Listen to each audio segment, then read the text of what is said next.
ବାଲେଶ୍ୱର ଜିଲ୍ଲା ବସ୍ତା ବ୍ଲକ ପାଁଶକୁଲି ମାର୍କେଟରେ କିଓର ଏ ଇ କ୍ଲିନିକ୍ ସେଣ୍ଟର ଉଦ୍ଘାଟନ ହୋଇଯାଇଛି।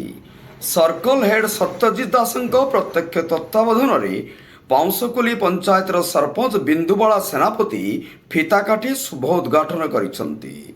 ଅତିଥି ଭାବେ ତାଡ଼ଦା ପଞ୍ଚାୟତର ସରପଞ୍ଚ ପ୍ରଭାତ କୁମାର ଦାସ, ସମାଜସେବୀ ଶିଶିର ସେନାପତି, ପୂର୍ବତନ ସରପଞ୍ଚ ଅଜୟ କୁମାର ସାହୁ ସମେତ ବହୁ ମାନ୍ୟଗଣ୍ୟ ବ୍ୟକ୍ତି ଉପସ୍ଥିତ ରହିଥିଲେ। ଗ୍ରାମାଞ୍ଚଳ ଓ ପଛୁଆ ଅଞ୍ଚଳର ସ୍ୱାସ୍ଥ୍ୟସେବା କ୍ଷେତ୍ରରେ ସୁଲଭ ଓ ରିହାତି ମୂଲ୍ୟରେ ଗୁଣାତ୍ମକ ସ୍ୱାସ୍ଥ୍ୟସେବା ଯୋଗାଇ ଦେବା କ୍ୟୁଓର ଏ ଏକ ବିପ୍ଳବ ଆଣିଛି, ଯାହାଦ୍ୱାରା ମୁଖ୍ୟତଃ ଗ୍ରାମାଞ୍ଚଳରେ ରହୁଥିବା ଲୋକମାନେ ଗୁଣାତ୍ମକ ସ୍ୱାସ୍ଥ୍ୟସେବା ପାଇପାରିବେ। ଚିକିତ୍ସା ସେବା ପାଇଁ ରୋଗୀ କିମ୍ବା ତାଙ୍କ ସମ୍ପର୍କୀୟଙ୍କୁ ଗୋଟିଏ ମେଡ଼ିକାଲରୁ ଆଉ ଗୋଟିଏ ମେଡ଼ିକାଲକୁ ଦୌଡ଼ିବାକୁ ପଡ଼ିବ ନାହିଁ। ନିଜ ଅଞ୍ଚଳରେ ହାତ ପାହାନ୍ତାରେ ଗୋଟିଏ ଛାତ ତଳେ ଉନ୍ନତମାନର ଚିକିତ୍ସା ଏଠୁ ପାଇପାରିବେ। ବହୁମୁଖୀ ଉନ୍ନତ ଗୁଣାତ୍ମକ ସ୍ୱାସ୍ଥ୍ୟସେବା ତ୍ୱରାନ୍ୱିତ କରିବା ହେଉଛି ଏହାର ମୂଳ ଲକ୍ଷ୍ୟ।